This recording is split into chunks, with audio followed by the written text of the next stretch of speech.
Hey, yo, what the f***? This is a pilot right here. The late night flight is paid for by the following. Time to play the game where we find out who's capping. It is This Is Some Bullshit. This is the game where we find out if this is the bullshit. I am Nasua, new brew, and alongside with me is co-producer Smart. What's going on with your player? You know me, man, always in a good mood, all is well. How was your Memorial Day weekend? Did everything that I said I was going to do. I went to the beach. I even seen a Gervonta Davis fight on Saturday. Yo, no one wants to see Gervonta Davis versus Shakur Stevenson. I think that's a big money fight. What you think about that? I don't know, man. A lot of people saying he's not ready. So if you want to see him get knocked out, then I'll say, yeah, we can. No, they like the same age. I think Gervonta Davis is actually like a year or two younger than him. But what is the experience level like? What, like, as far as the caliber of fights that they're getting? That's a great question.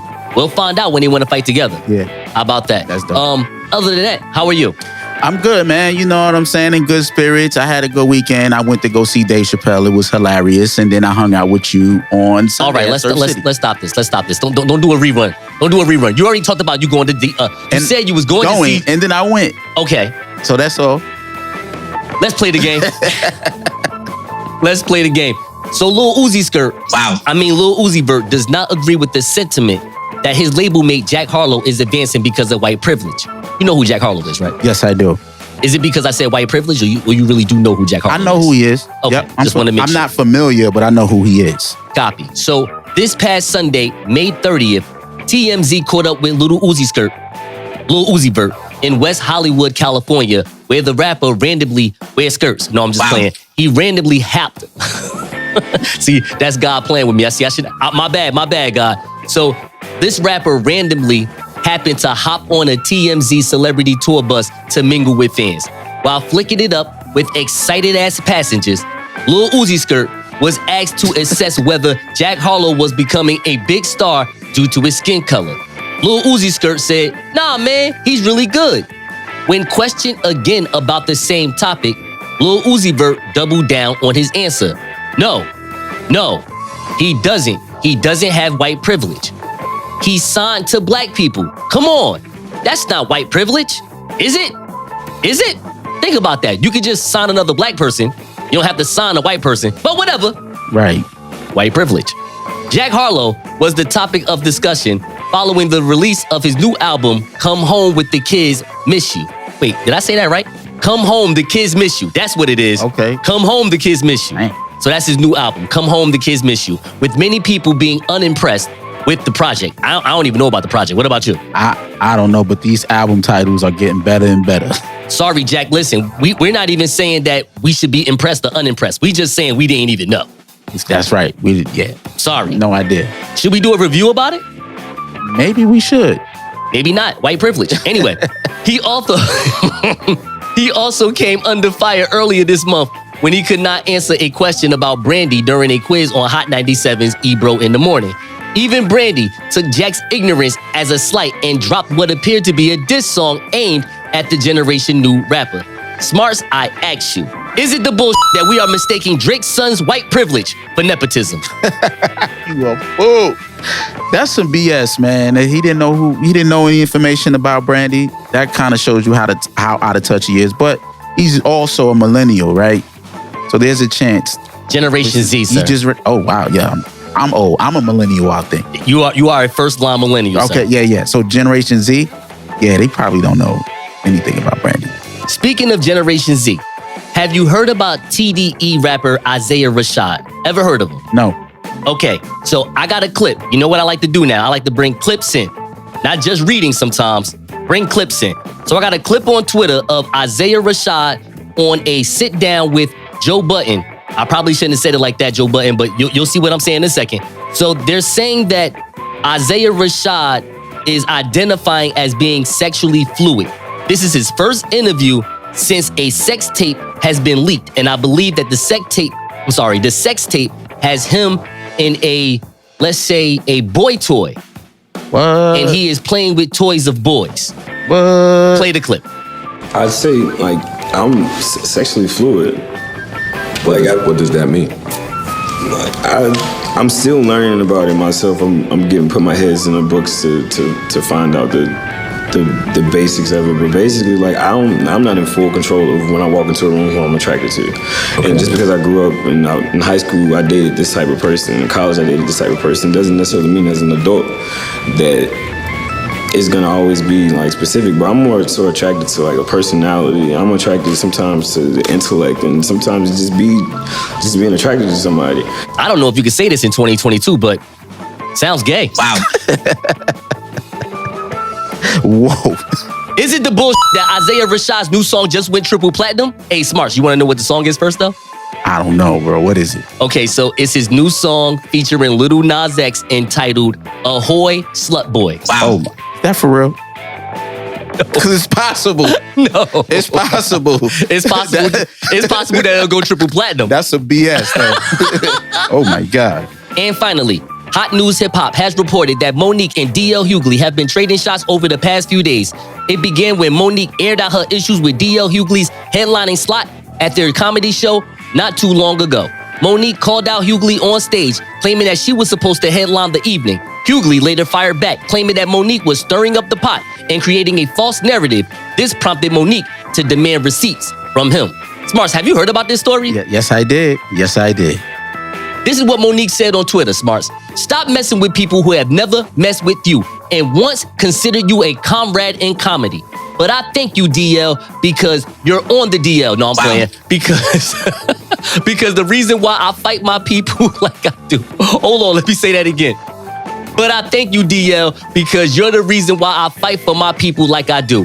Anytime you open for the Kings of Comedy and I was the headliner for the Queens of Comedy and you think you should close the show over me is a prime example of the bias that Black women have to deal with in this business. A few hours later, DL Hughley obliged Monique's request and shared photos of his contract that clearly state that he was supposed to be the closing act for the evening. Additionally, the contract also states that DL Hughley should be the highest paid artist on the show and have final approval of the lineup. Receipts, opinions, oh, by the way, this is what he said on Twitter, everybody. Receipts are greater than opinions. He did it in the math way too, Smarts, with the caret, the arrow. Yeah. So okay. Receipts are larger than opinions. I got everything that was stated in my contract. Everything. But let's say I didn't. My beef wouldn't be with anyone but the promoter and or my team, and I damn sure wouldn't make it personal. If you have a problem, take it up with management, and by that, I mean yours. This is what he wrote. Smarts, I ask you. I ask you, Smarts. Smarts, I ask you. I ask you, Smarts. Smarts, I ask you. I guess this is going to be two comedians, so I know this is going to be funny. Smarts, are you ready, Smarts? I'm ready. Smarts, are you ready? I'm ready. Is it the bullshit that the headliner of the Queens of Comedy can't get paid like the opening act of the Kings of Comedy? You ain't got to answer that. Men, manly men, manly men.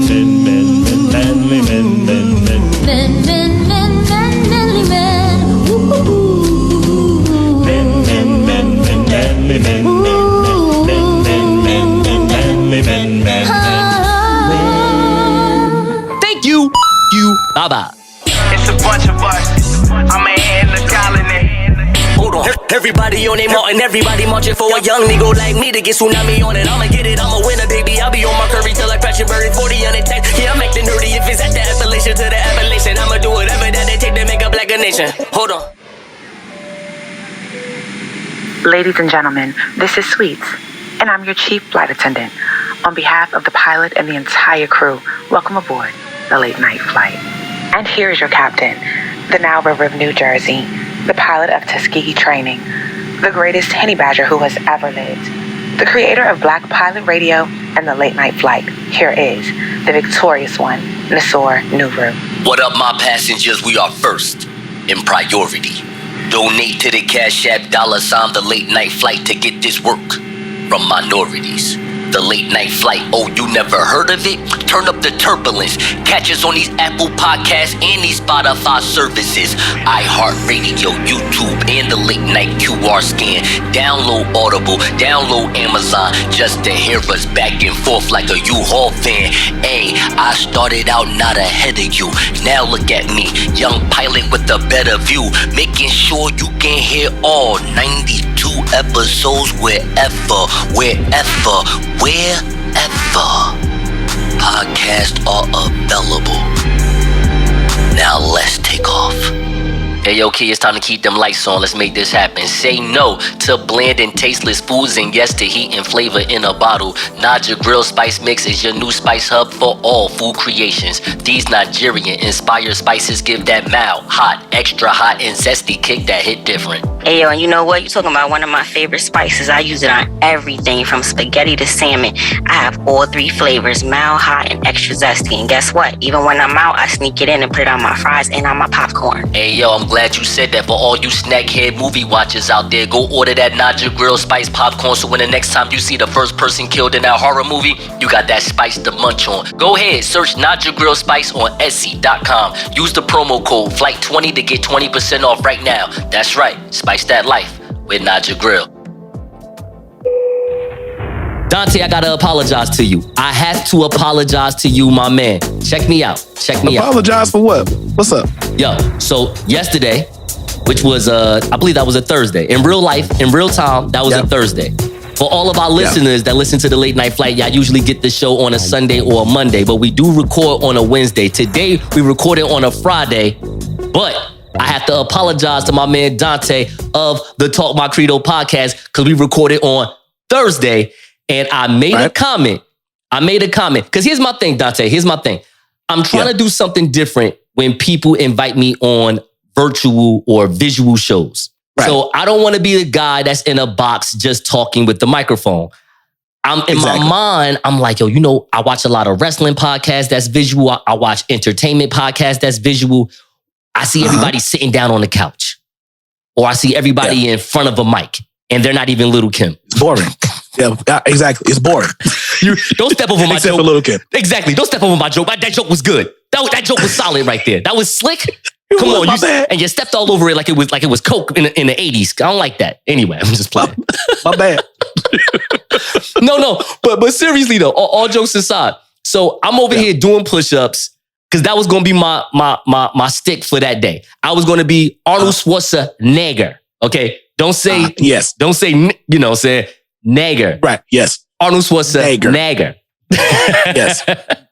So Nagger. So yes, I wanted to. My theme was Hoochie Daddy season. Is that what they calling it now? Is that what the women are saying? Yep.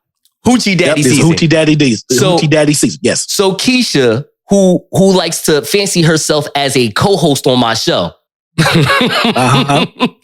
out to Keisha. I think y'all should ask me what I think about Keisha before y'all start thinking what Keisha is. But anyway, this lovely young pilot over here on my show immediately just starts like getting so mad in her mind to me, like, oh, I'm wrong for bringing out Hoochie Daddy season on your show, and I wasn't going to do that. Now I did have the cut off crop top on because I was going to do some workout moves. But it seemed like Kristen, your co-host, and Keisha, my co-host, wasn't ready for that. They just didn't seem like they was ready for that. No, I don't think they were. And I think their minds immediately went to, here we go. It was, Well, you might as well cue the Keenan and Kel intro. They was like, all right, here we go. Nah, we can't do that. And they stepped all on it. Yeah, it was disrespectful. First of all, before we get into the top 15 femcs of the 1980s to 2000s. This is according to culturevultures.com. Before we get into this list, I do want to say this. If I did break out some Hoochie Daddy shorts, I'm pretty sure your co-host Kristen would have licked my kneecaps. Anyway. Wow. Yes, I agree. I was just playing. Kristen, I love you. Don't act like that. Shout out, Chris. We love you. We love you, girl. So here we go. We're going to do the top 15. All you have to do, Donte, is play defense on it. I'm going to just say the name of the artist. You let me know whether you agree with it or not, or you ain't even got to say if you do agree with it or not. You can make a joke. I don't care what you do. Just let me know if culture vultures,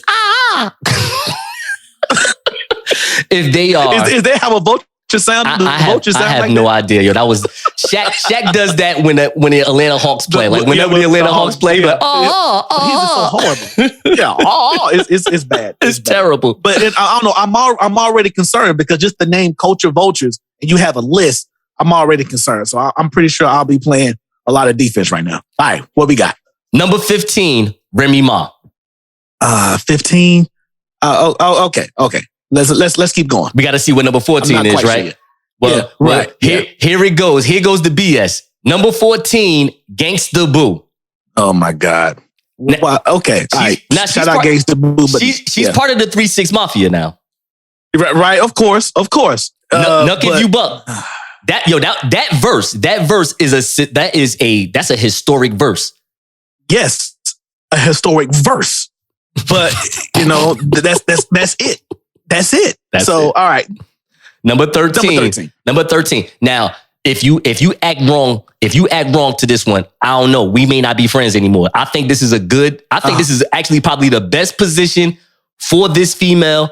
I mean, well, it could be higher, but I'm just saying, let's be honest. Right. Number 13, Mia X.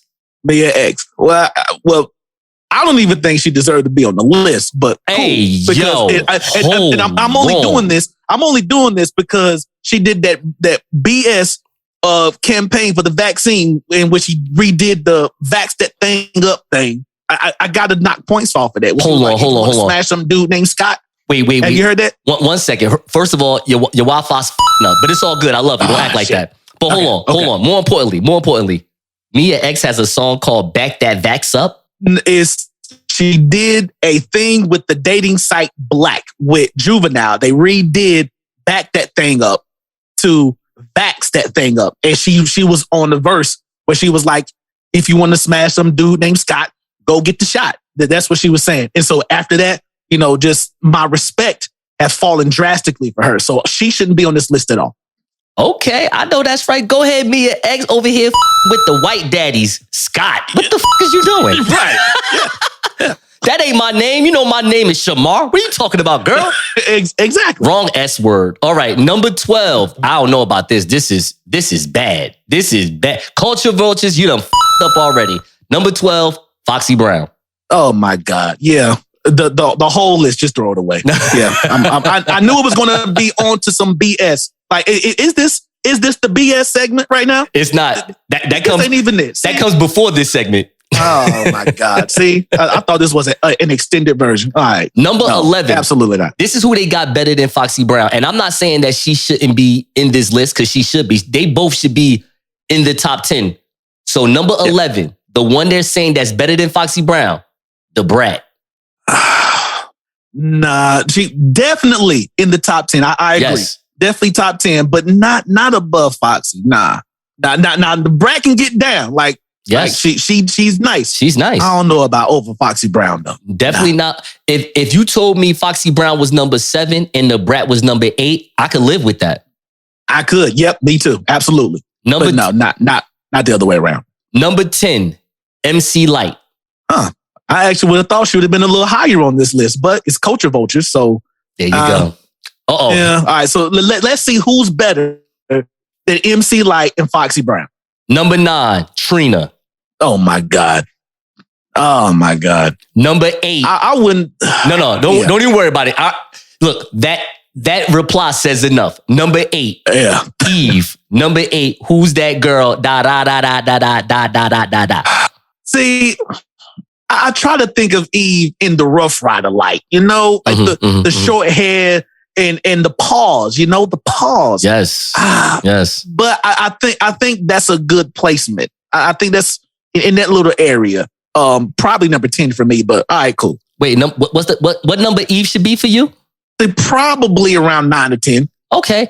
I think Foxy and MC Light should be above Eve. But if she were to round off the 10, it'll be like right outside like 11. Yeah. I think I can live with that. Number 7, Roxanne Shante. Ooh. Well, I have to give them a bit of props, even knowing who she is. I'm saying she could be number 13 though. She could be number 13. Yeah.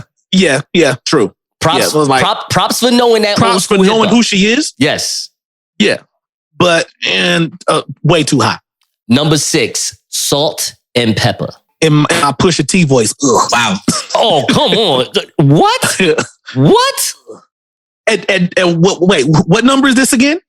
Number 6, Salt and Pepper. Number 6, though. I don't know about number 6 though on this list. Number 5, Lauryn Hill. Okay, I would think even Culture Vultures would have put her a little higher than that, but okay, I'm cool with that placement. Number 4, Queen Latifah. UNITY. That is way too high. All right. Hey, yo, hold on. Listen, you already know you talking to the wrong state. Don't you do that. I know. We in Jersey. Don't you do that. First of all, this is way too low. Queen Latifah is supposed to be number 1 with a mother effing bullet. Okay, number 1, the greatest femc because she did. First of all, she was the best femc when she left hip hop. And then turned out to be that female version of Will Smith. So I'm going to always give her number 1 for being hot as hell as a rap artist. And we're talking about in the 80s. We're talking about the self-destruction. You better have self-destruction era where rap was actually positive and it was still street. Shout out to the Native Tongue. Shout out to African Bambaataa. Shout out to KRS-One, Moni Love, KRS. Queen Latifah. You already know. Number 3, Lil' Kim. Lil' Kim. See, oh man, Lil' Kim should be in the top 5, but in my opinion, I think Foxy Brown should be around there too. Like, no disrespect, exactly. Lil' Kim is always going to be synonymous with Foxy Brown, in my opinion. Yes, I agree because you couldn't talk about one without the other. Exactly, they were around the same time of them both doing their thing, so you can talk about one without the other. So yeah, they should have been closer. Number 2. Nicki Minaj. Top 5? Yes, definitely. She might be the greatest MC ever, though. Absolutely. But I'm just like, who would be better that you would consider better than Nicki? Well, Cardi B for me, but I understand your lingo. Yeah. I understand your lingo. My thing about Nicki's run is very Ronda Rousey, where she didn't have any opponents. When Nicki Minaj was the hottest woman out, she was the only woman out. But in her defense, she put out some hot music. So it was kind of like, you know what? It's cool. Young Money, you got it. Number 1 is not a rapper, is not a singer. She's a songwriter. I'm going to let you guess who you think number 1 is. I gave you a hint already. Oh my God. A singer or a songwriter? A songwriter, not a rapper. A songwriter, not a singer. Probably the best female songwriter in hip-hop history, if you ask me. Go ahead, lay it on me, man. Who's number 1? Missy Elliott. All music is a disruption to the soul. It vibrates you and it causes a disruption or something. Whatever you were doing before, the music hits you, you're not doing it anymore. According to the source.com, Pete Rock, hip-hop legend Pete Rock, one half of Pete Rock and CL Smooth. So here's the thing that's going on, Donte. Pete Rock and New York City Mayor Eric Adams are speaking against drill rap. Here is what Pete Rock had to say. Good morning, drill rap. That's trash hop, not hip hop. I've been told y'all about this kind of I don't care. Call me what you want, but that kind of hip hop is doo-doo. This is doo-doo, baby. And it disrupts the soul. I told y'all that already, man. Nobody speaks up on this trash. LOL. Drill rap, not even for the birds or the streets. It's the result of greed, people with no talent, and the destruction of the culture. Y'all never see the play when it's happening, and everyone complains, but does not speak up and say a word. Now this is how we going out. It's on social media, but who is really promoting this? Talk about that. Shaking my head. Now, I gotta say, there's some points in it. There's some not so points in it. But I do want to say this about drill rap before I ask you, Donte. Here's the question. The question is super simple. Does drill rap disrupts the soul? But before we get into that, I just want to give you a quick, very quick assessment of what I think drill rap is. So let's say, like, you have a son, right, Donte? Yep. How old is your little man, if you don't mind me asking? He's 3. Oh, okay. He's a little too young. Okay. Yeah. But let's say this 3-year-old was a 10-year-old. Okay. Yeah. And let's say he had a quote unquote science project, if you will, at music appreciation class. Okay. Yeah. And let's say Lil Donte, unlike the other kids who have a trumpet or a saxophone or a violin or some drums, this young man has Fruity Loops and a Serato, okay?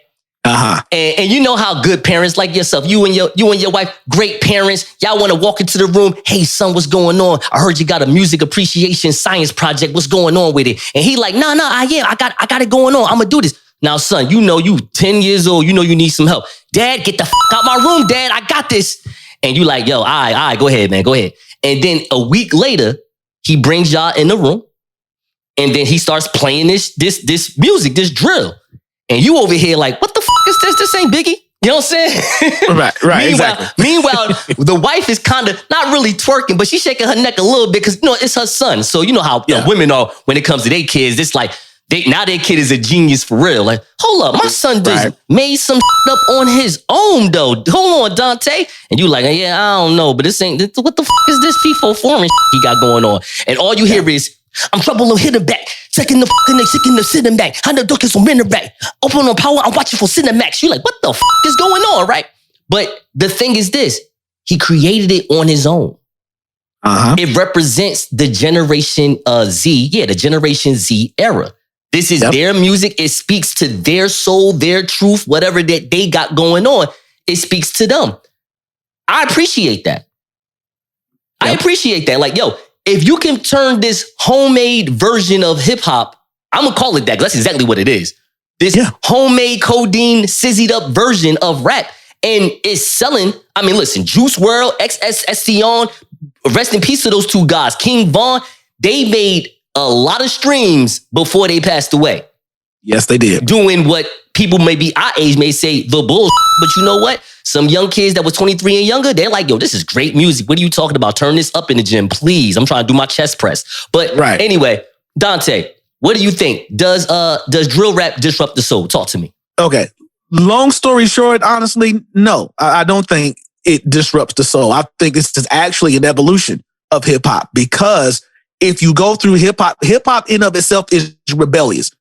It rebels against everything. It rebels against the culture, society, the laws, whatever. So much so, it even rebels against itself. So every era that goes through it, the preceding era hates it. And you can go back as far as you want to go. There's hip hop. Whenever there was a next phase of hip hop, the previous era hated it and always hated on it. So it's like, we may not like the content or whatever, but I remember, Church Boy Donte was, just Master P, and I was selling crack, shooting people, and I was listening and getting all that. And, so it's like, you can't really have that argument because y'all was doing the same thing when y'all were kids. And so I don't think it disrupts the soul. Now, he has some points, as you said, but, overall, nah. Hey, yo. Don't tell me I lost all that. Hey, yo, no. You good. Hold on. Okay. Excuse me. Hold on. No. You good. Hear me out. Okay. Hear me out. It's so funny because you like Donte, the church guy, and then I'm over here just shooting up everybody. Like, yo, but you know what?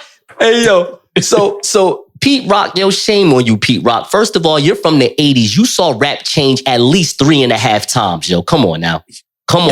From the gangster rap, the gangster political rap in the early 90s in the West Coast to Jay-Z making not club rap, but I'm going to call it what he like to call it, jiggy rap, okay? and then you got the trap music in the, like I say, late 2000s and the 2010s. You saw music change 3 times, and now we got this drill version. And my thing is this, I don't think drill is going to be something that's going to just last forever. I don't think every rap artist is doing drill. I mean, look at what's going on. We got Kendrick Lamar and Future still doing his trap rendition, and they're selling very well right now. Now, that doesn't mean FIFO Foreign and, like I said, some guys that passed away like Juice WRLD and XXXTentacion, they're doing their thing, and they're going to continue to do their thing. I don't know if this is going to be the corner market of rap, and I don't think that's going to happen. That's just my personal opinion, but I'm not going to knock the artist that is creating the drill music. The biggest reason why I'm not going to knock it is because I don't think it's going to be the best version of rap.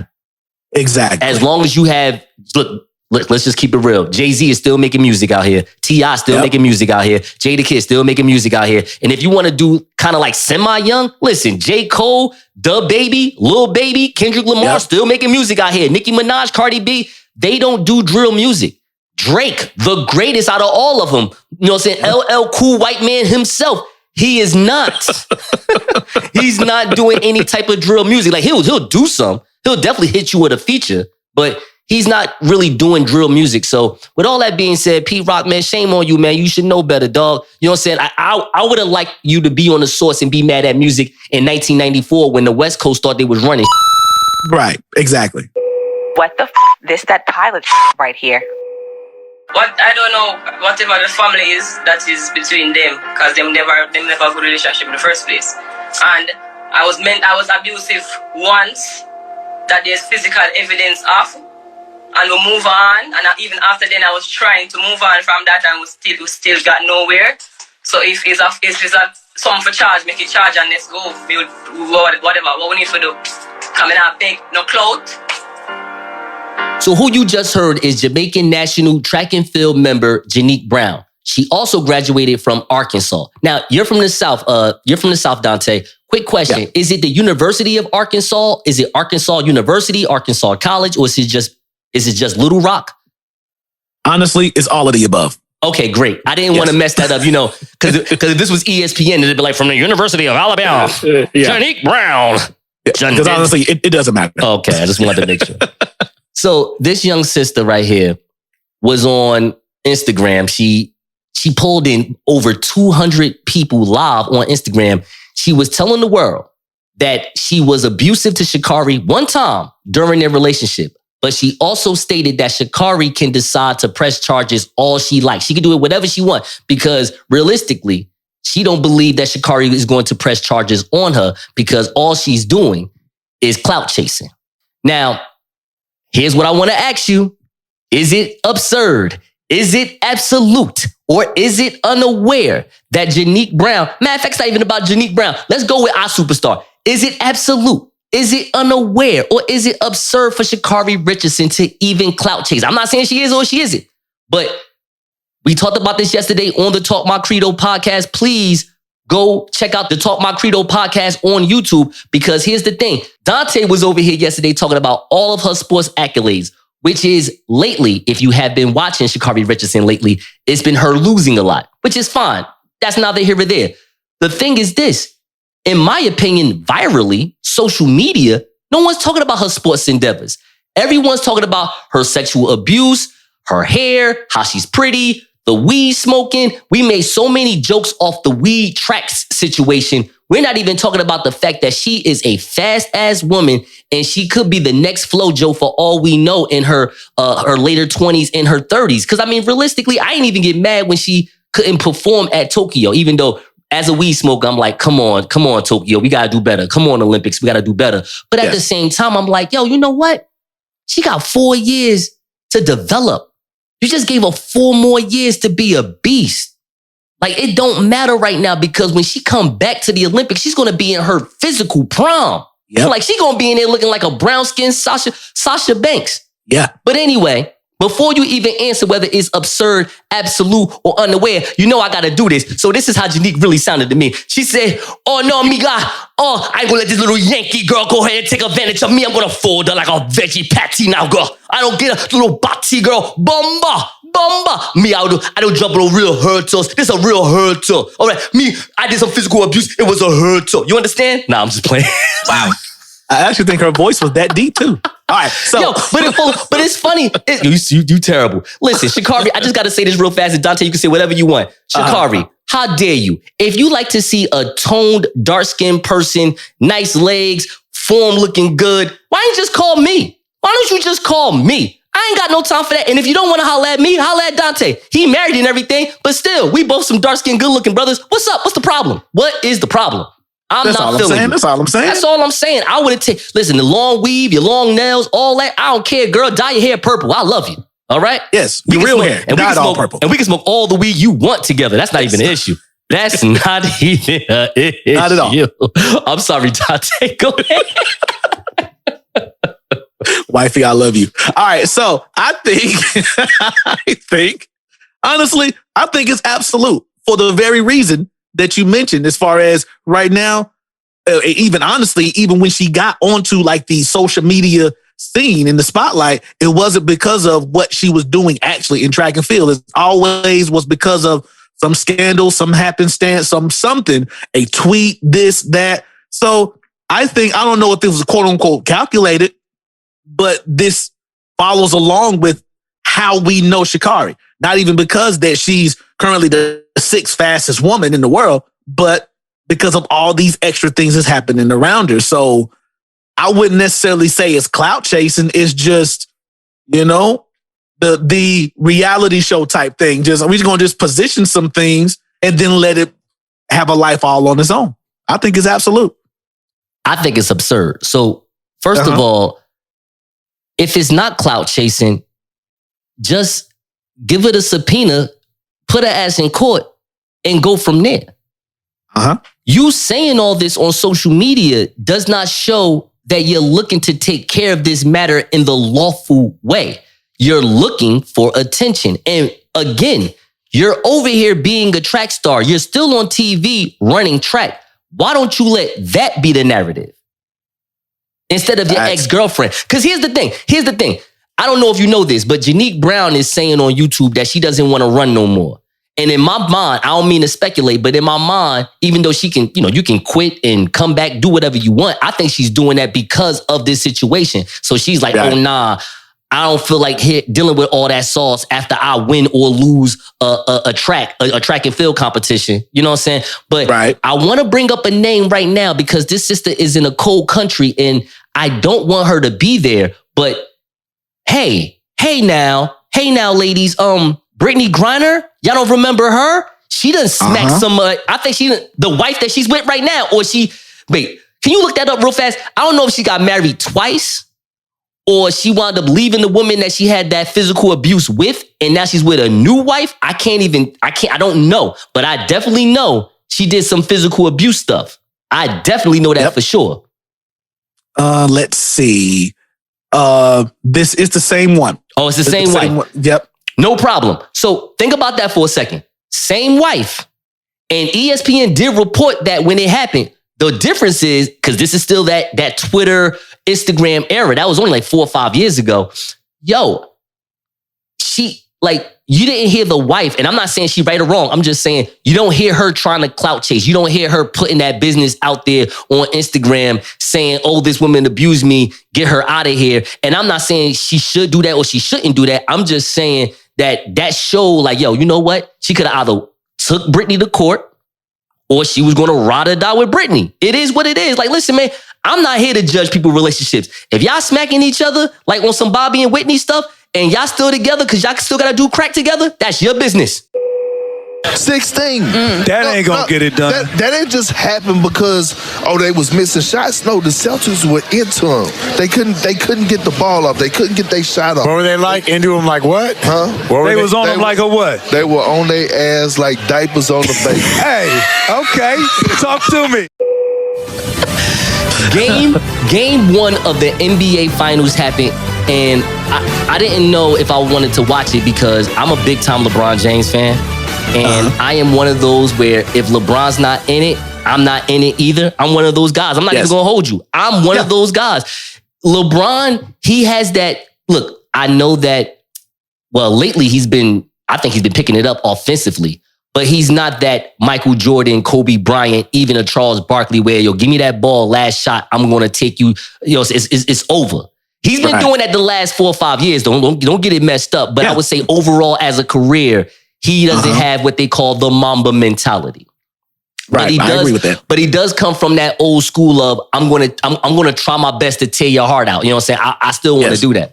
So now the NBA in what I like to call a run and gun YMCA version of the NBA, where it's just running up and down, and even the people that should be, no disrespect when I say this, playing the post. Look, listen, I'm sorry. If you're 6'10", and you're shooting from 27% from the 3-point distance, get your ass back in that post. Please and thank you. Hurry up, please. Like, what are you doing? Like, you're messing up the aesthetic of the game because y'all just taking shots now. Now you're just throwing up shots to see if you can have more shot attempts. But no disrespect, if it ain't coming from Steph Curry or Klay Thompson, don't shoot. Do not shoot. Please, just don't do it. Just wait for the ball to get to the post, which it will never be, because when you got the two greatest shooters of all time, your job is to just get the rebound. Right. Your name is Windex. You're here to protect that glass, dog. That's all you're here for. All right. Yes. So anyway, Celtics and Warriors. I thought the Warriors had them, Donte. I thought they had them. No matter how many points. Matter of fact, when Steph dropped damn near 6 threes in the first quarter. Yep, 6 of them. But then he got shut down in the second. But they was only down 2. The Warriors. I'm like, oh well, this might be okay. You know what I'm saying? No big deal. But this is what I see so far. You let me know if you agree. So the guy Derek White, who I thought was Jason Tatum until I realized his hairline is definitely Stephen A. Smith's. His white got that headband on. Absolutely. His hairline is way back. Like they in Boston, but his hairline in Maine. You know what I'm talking about? Like it's another place. But he dropped 21 points yesterday. And you know how that goes in NBA games, whether it's the playoff or the regular season. When you have somebody that usually scores 12 points or 10 points, and they mess around and drop 21 like it was the greatest game they ever had since high school, usually the other team may win. Somebody that should not be scoring 21 points scored 21 points. And I think that was, listen, like 21 points, the game was 120-8, okay? Yep. You know what I'm saying? Take away my man 21 points, that's the Warriors game right there. He was the difference maker. What do you think of that? You think Derek White was the difference maker? Absolutely. That's because there's just no way that he would be hitting over 50% of 3-point. He hit 5 threes. Yes. And most of them was in the second half. Yes. So like this, absolutely. Clutch. So now, Donte, my man, I remember 3 episodes ago, we first met, we had you on the show. I introduced Congo Connor to you. You was over here rolling like, I can't believe this guy really did this on my first day on the job. And he did. You said you were a big time Miami Heat fan, but you still predicted Celtics versus Warriors. So please be a disgruntled Heat fan for me, okay? Be a disgruntled Pat Riley follower for me. Let me know how you feel watching game 1. Please talk to me. I felt like, well, first of all, I didn't want to watch it. So I deliberately scheduled my podcast to record during the game. So what I did, I remember I was there. Yeah. So, I'm watching, because I was able to watch it back. And I'm like, you know what? I just need the Warriors to just stomp these dudes out, stomp them out. I want to blow out. I want it to be demoralizing and to show that, you know what? The wrong team won. The wrong team is in the NBA Finals facing the Warriors right now. But, the basketball fan in me appreciated the game because there were so many stories being told within it, as far as who can figure out that weakness first, who can find that mismatch, and honestly, I was surprised that it was the Warriors that folded the way they did because the first half, they looked to be what I wanted to happen in my Miami Heat bias, that I wanted them to destroy Boston. And it looked like they was on their way to doing so. I agree. But then they made the mistake. They made the mistake of trying to play people, honestly, who I felt like shouldn't have been playing. Talk about it. I felt like first of all, Draymond Green, he's not a shooter at all. At all. But you don't expect him to shoot. You expect him to rebound, pass, and facilitate. So having one person like that, honestly, it's fine. It works within Golden State system. But when you also put Iggy out there, so now you got 2 people who honestly, you don't have to really respect on the offensive end. That is true. And now you can focus all of your attention on the shooter. So even though they had Steph, Klay, and Jordan Poole out there, Al Horford could cheat, Robert Williams can cheat, and everyone else was like, okay, I can sag off of these guys because they're not good shooters. And we can help if help is needed. And that's what they did. So they was trapping Klay. They was trapping Steph. They was doing pin downs on Jordan Poole. And that's why Draymond Green went 0 for 4 from 3 because no one else was open to shoot it. And that's what got them back in the game. And then, the brown skin guys because the light-skinned guys was being too, we had to save him. No.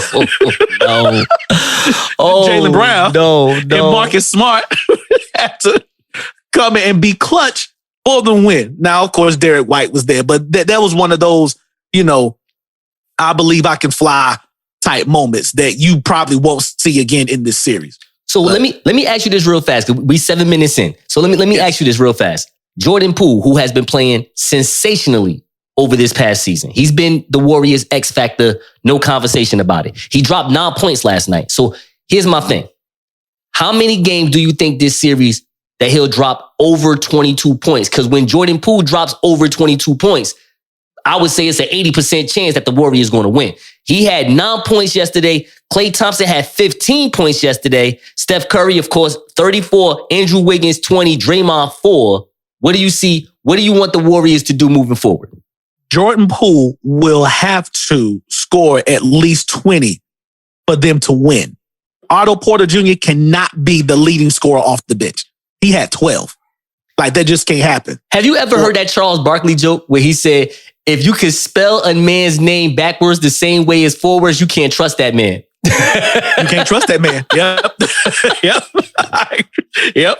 You can't trust him. But anyway, my bad. Keep going. I'm sorry. Otto Porter, that name, yo. No, but that's it. But that's it. He has to score at least 20. He has to play much better because Steph couldn't play any better than he did.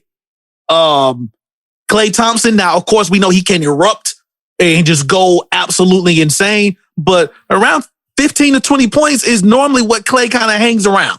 I want to say this. Hold up. I want to say this. I want to say this. I want to end this segment. I want to talk about Klay Thompson real fast.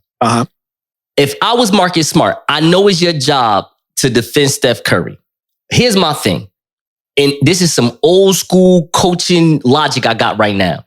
Agree with this or not, Donte? Yes or no? The best player on any team is going to find a way to get their points no matter what. Am I right about that? Yes. Okay. So with that being said, Marcus Smart, you should go defend Klay Thompson. I'm going to tell you why. Klay Thompson, unlike Steph Curry, doesn't have handle. He is the fisherman. Right. He catches and releases. When that man squares his foot up, it's over. Oh, he going to hit that shot. But he can't like necessarily like work off. Yeah, exactly. Thank you. Better word. He can't create his own shot. Steph Curry, no problem. Kyrie, no problem. Klay Thompson, he gonna need a pick or two. Shut that man down. Let Steph score 40 the whole series like LeBron be doing when he was playing the Golden State Warriors. When he was the leading assist man, leading rebounder, leading scorer, and they didn't even win a goddamn game against Kevin Durant, Steph Curry, and the Warriors. We'll be right back. This is the Late Night Flight. America, before me and Donte tell you why we did not, I repeat, we did not, and we apologize to the culture. We did not watch that Verzuz. You know that Verzuz that just happened this past Thursday. 8Ball and MJG versus UGK. We're gonna tell you why we didn't watch it. But before we tell you that, I wanna do some power talk. I wanna do a power play with you, okay? You know Omari Hardwick. You heard of him, right? Yep. Yes, sir. Omari Hardwick. He may not be the best actor, but he is definitely the best Black American actor with the best porn star name. I'm sorry. I got to put that out there. I mean, yeah. His name is Omari Hardwick. I mean, come on now. But anyway, during a recent appearance on the Pivot podcast, everybody has a podcast. God damn it. I never even heard of the Pivot podcast, but they can get Omari Hardwick on there. So they're obviously kicking our ass. You know what I'm saying? Yeah. They're kicking our ass. Unfortunately. But I would say this though, Donte, let us host the Pivot podcast. Exactly. Be a whole nother swagger. Yeah. I promise you. Exactly. That. So Omari was on this podcast and he was talking a lot of well, it was a fun type of talking of course. He said Angela Bassett, one of the greatest, by the way. Angela Bassett, all right, what's love got to do with it? One of the greatest, all right? We know who this sister is. She makes $450,000 an episode on 911, which is this new, cop medical show. You know, syndicated television, all they do is copycat. So now that NBC has Chicago PD, Chicago Fire, Chicago Med, Fox said, you know what? We're going to do First Responder. We're going to bust all your ass in one show. How about that? And we got Angela Bassett starring in. How about that? We averaging 4 million views a motherfucking episode. How about that? You know what I'm saying? So he said, okay, she can make 450,000. She's awesome. She's also not the face of Fox. Meanwhile, when I was on Starz for 6 years, I was not only the face of Starz, I was only getting paid $150,000 an episode. And there were times where 50 Cent, the executive producer, would have to give me 20,000 here, 23,000 there, just to keep me and my face and my white woman alive. Anyway, listen, we do know he has a white wife. Don't act like this. Don't act like this. Yes, this is true. He's another NFL draft person. Ladies, don't act like that. Don't act like I don't know this stuff, okay? But anyway. I should talk crap about some women that be doing that too. We guess what, Candace Parker? I found you too. I know you over here dating some, matter of fact, marrying some white women. What's going on, Candace? Sheldon Williams ain't good enough for you anymore? No, I'm just playing. I'm just playing. Congratulations. Anyway, Donte. Two-part question. Does Omari deserve $150,000 per episode? Does he deserve more? And then the second question is he actually the face of Starz? Quickly, we got another segment to do. Quickly. Yeah, no, and no. 150,000 is where you are. Good job. And no, you're not the face of Starz. Like, no, stop it. Really, that's it? I mean, damn, you could have said a little bit more than that if you wanted to. Only because, all right, because it's like, we started to know you from Power, and that wasn't necessarily watching for you. It was 50.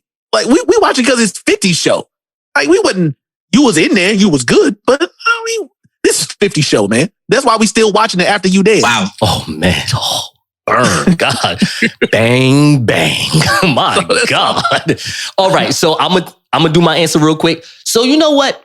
Because it received over 1 million views. It averages over 1 million views during his 6 seasons.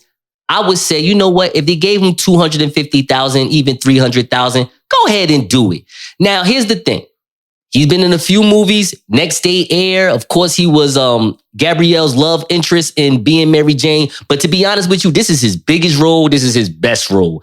50 Cent made this role. And no disrespect to the other actors and actresses and himself, they didn't act well in this show. The show is great because the cinematography and the writing is not that it's great either. It's just, it tells the street cartel story well enough that actors act well enough. And that's a stretch. You know what I'm saying? Yeah. So with that being said, Ghost, 250,000, you get that. Are you the face of Starz? No, sir. 50 Cent is the face of Starz. And kudos to my man 50 Cent for being humble enough to, when he made his character, he didn't have his character overpower everybody. He just kept it, like, this is Kanan, this is how I'm coming. I respect that, because knowing 50 Cent, when 50 Cent put his name on something, it's his. It's like, nah, this is the 50 Cent show. You know what I'm saying? But anyway, speaking of rappers, 8Ball MJG, one of the greatest rap groups in history. Probably top 15 off the top of my mind, but they are a classic rap group. UGK, classic rap group, another top 15. They're probably closer in the 10. But here's my thing, and I feel bad that I'm saying this. I wonder if Swiss Beats and Timbaland paid UGK more money than their counterparts, 8Ball and MJG. The reason why I'm saying that is because Pimp C dead. I'm pretty sure he got to pay Big Boy and whoever else that's going to rap Pimp C bars for him. You know what I'm saying? Look, Here's my thing. I didn't watch it because I am not a fan of, and this is going to sound weird, but I'm just keeping it real. I don't like posthumous performances.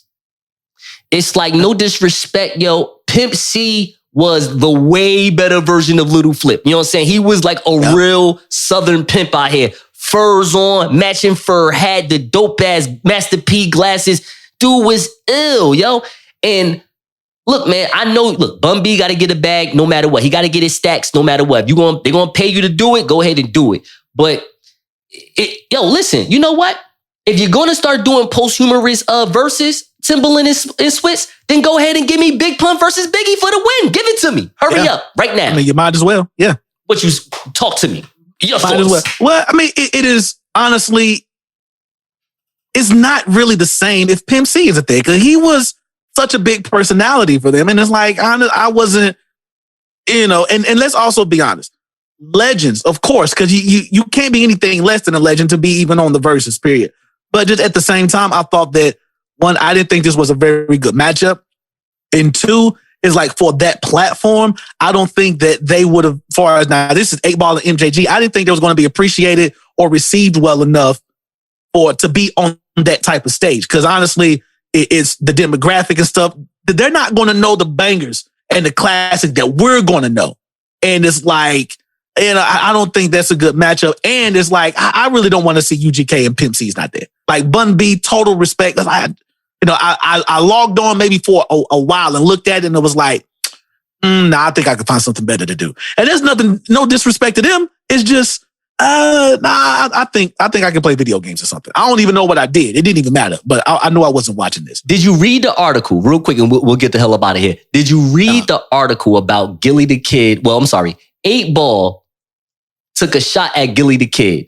Gilly the Kid has put out a story on their on his podcast, that $1 million of bullshit podcast. I'm just playing. The $1 million I got from Lil Wayne for writing Lil Wayne stuff podcast. I'm just playing. So he was on the podcast saying that I believe, what's my man name from Texas, the man you don't play with from Rap A Lot, Jay Prince. Jay Prince. Yep. They call him Lil J, but Jay Prince.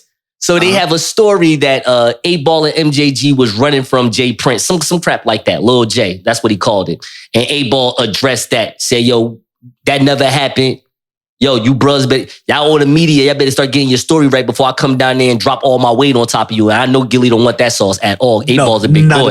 8Ball's a big boy. It's funny because I was talking to Smarts about this offline, and where me and him agreed that is Gilly can just turn right around because in a sense he's a public figure. In a sense, he's a public figure. People in hip hop still know who he is. Hip hop fans of Lil Wayne know exactly who Gilly the Kid is. So he can easily make this into something and get more views off his podcast. Meanwhile, someone such as me and you, if we do a false narrative that's not considered, let's say, entertaining or funny. Yeah. Because I think our shows, we do infotainment. We do a mixture of information and entertainment. That's what we do. Right. And I would like to believe that with the facts that we give on our show, it gives us the right to be entertaining. It's like, yo, we did our research. And now we're going to have fun with this because, to be honest with you, we not living their life. You know what I'm saying? Like, we got to wake up 4 o'clock in the morning, 5 o'clock in the morning to live our personal lives. So yeah, whatever. We're going to have some fun with it because we digged up information. We actually gathered the information that we needed to make our facts. Okay. Podcast Batman are in the house. So it's funny because he doesn't have to do any of that. He could BS, and then he can go back to his show and get an extra 50,000 views because of the controversy. What you think about that? Do you agree with that? Oh, absolutely. Absolutely. And honestly, these days, that's like the name of the game. How can I just get attention, period? It doesn't even matter. It's not about being right. It's about being first. You could be Sha'Carri or Amber Heard, and you could do the same thing. Wow. Anyway, absolutely. Basically, I didn't want him to find out online that I had or was about to file, or I had already filed for divorce. I wanted him to know verbally. So I was trying to reach him through a third party to tell him. When I say reach, I'm specifically saying I would like him to know information coming from me or coming from Jerry, from me, so that he finds out about the divorce filing or my intention to do so from some other source other than TMZ, which was alerted.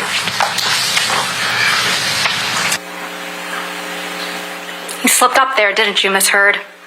You let it slip out that TMZ had been alerted to your filing of the domestic violence restraining order, didn't you? I disagree. That's not what I'm talking about. TMZ is the same outlet that you released the video of Mr. Depp attacking the kitchen cabinets the day before this deposition was taken, wasn't it? I didn't do that. I don't know how to do that. TMZ owns the copyright to that video now, doesn't it? I have no idea what TMZ owns. Did they pay you for that?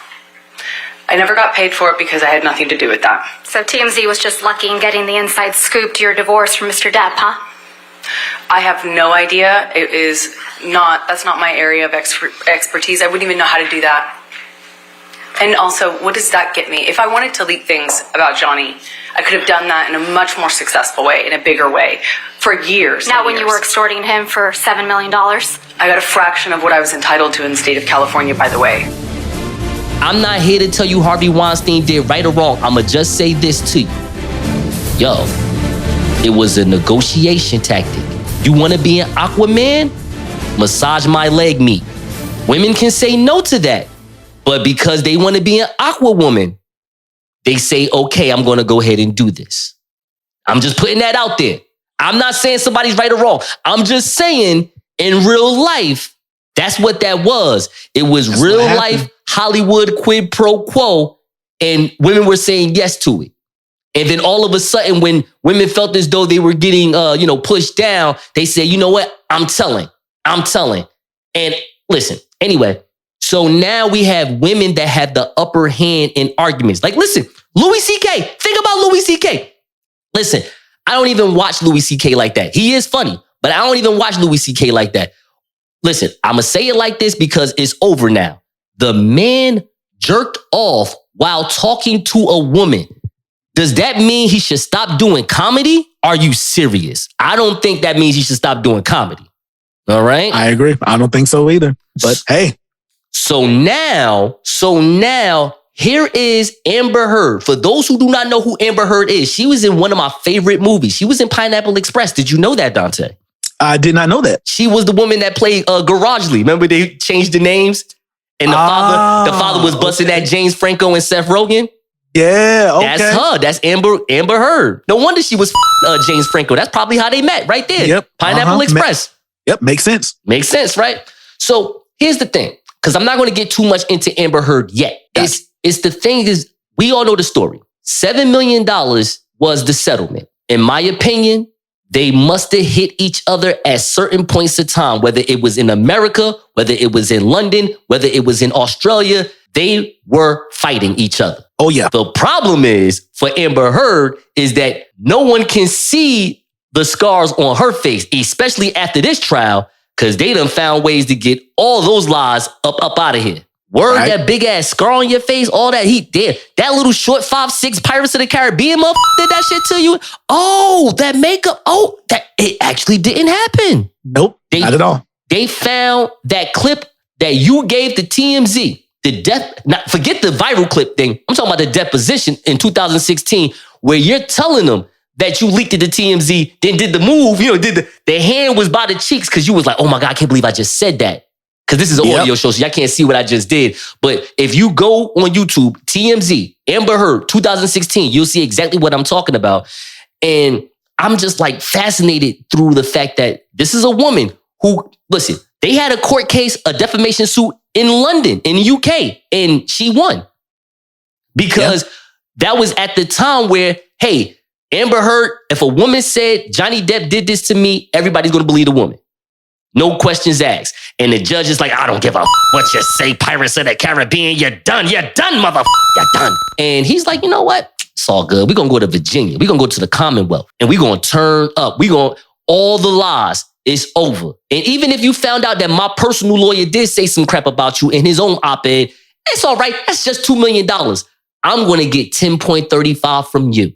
So now that we're here, Donte, let's just go back and forth. You find something interesting, I find something interesting, or something that you learned from this court trial, and I'll tell you some stuff that I learned from this court trial. You go first. All right. Well, the first thing that I've learned is that Amber didn't learn anything from it after everything that was exposed, because after she lost the case, if you will, she wrote a very interesting statement regarding it, and it says, "The disappointment I feel today is beyond words.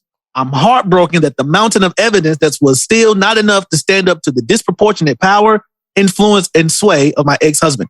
I'm even more disappointed with what this verdict means for other women. It is a setback. It sets back the clock to a time when women who spoke up and spoke out could be publicly shamed and humiliated. It sets back the idea that violence against women is to be taken seriously." Listen, I was so souped when that black sister, that black American sister said that Duke lacrosse team raped her. I was ready to go to North Carolina and act a fool. Yeah. Then when you found out it was a lie, it was like, yo, that hurt. Yeah. That hurt. Like, Amber, stop lying. You no longer can be the face of domestic abuse, especially when the man gave you, this don't even make sense. I'm going to give you $7 million to settle this, but you have to promise both of us, that you're going to donate $7 million to charity, to 2 different charities. Like, now this is where, in a way, I kind of feel Amber Heard a little bit, because it's like, damn, like, of course I don't want to donate this money. And she's over here saying in these articles, like, yo, it ain't about the money. Like, you know what I'm saying? Like, don't worry. Like, I just got the role of a lifetime. I'm an Aquawoman because of Johnny Depp. Don't worry. The $7 million, I ain't gonna need this. But it's like, yo, then you don't even donate it. You lie on the stand and say, I pledged it. And then here's the even bigger lie that's making funny.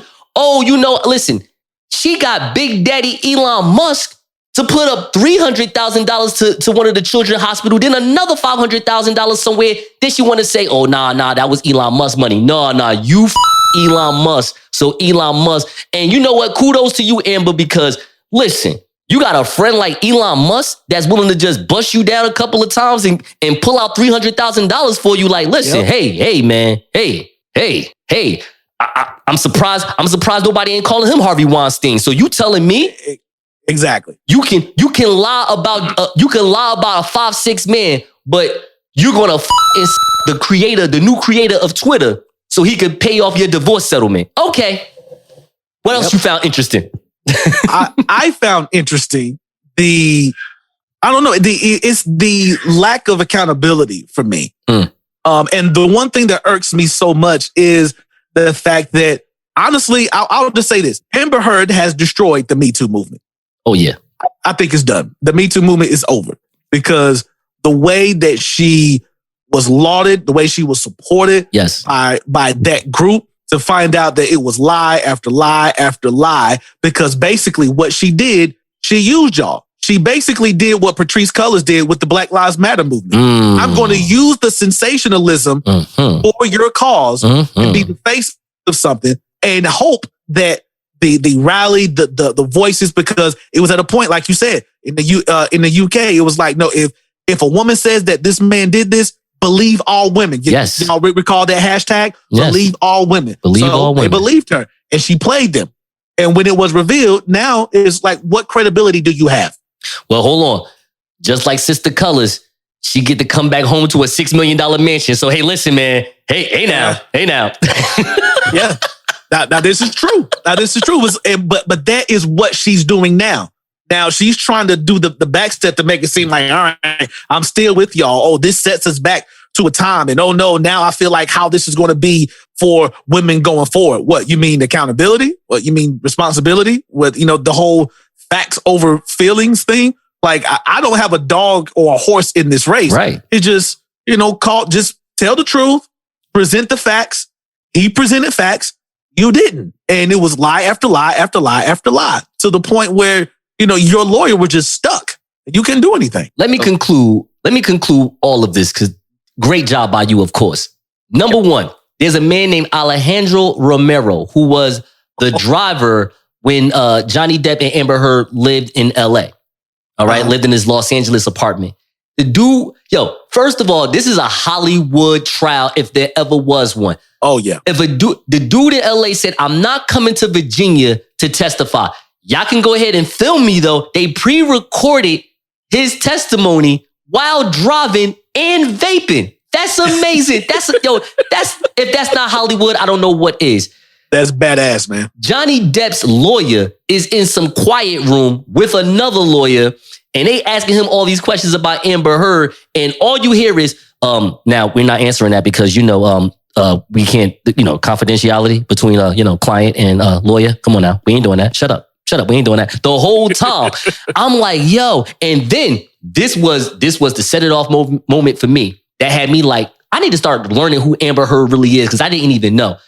When Amber Heard lawyer, the female lawyer, the older lady, was trying to ask questions, and Camille Vasquez and their team, they was like, hearsay.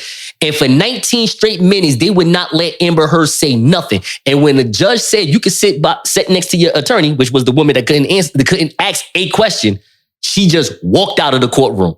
Yep. I said that was the best acting job I ever seen her do in my damn life. Like, that was real. Because if that was me, I would have probably left. Like, listen, this is not a real court. Like, what, you gonna arrest me because I don't want to come back? Like, this lawyer. Like, I can't believe I just gave this woman $2 million. She can't even ask a question. But to be honest, yo, I think the greatest thing or the most important thing, and yes, we're going to talk about Johnny Depp real fast. 2 more minutes and we out of here. The court of public opinion, when you're not talking about guns, when you're not dealing with murder, when you're just dealing with divorce and love and maybe property, real estate, when guns and violence has nothing to do with this, it is nothing more than a court of public opinion. Yep. You saw 2 Hollywood stars in a small Commonwealth state like Virginia, a dope state, but a small Commonwealth state nonetheless. They don't see stars running around nowhere, okay?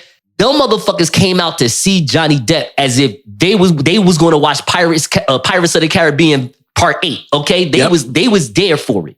They was there for it. And Johnny Depp, he was masterful. He shook everybody's hand, whether you liked them or not. Said hello to everybody. Shook everybody the security guard hands. I seen one of the black women in there when she shook the black woman hand. She smiled a little bit, like she had that little smirk, like let this white motherfucker give a fuck about me. But at the same time, she's like, yo, this is Johnny Depp, though. Johnny Depp is a stud, man. Like I'm really. It's not that I'm happy for Johnny Depp because again, like you said, we don't have a horse in the race. It's just more of public opinion and how strong public perception really is. Yep. There were so many women that was defending Johnny Depp. Yes. It's crazy because the one thing that can destroy the Me Too movement is the love of a man. Thank you for flying the late night flight. Shout out to all the pilots who contribute to the fastest rising podcast. Hey, yo, what the f***? This is a pilot right here.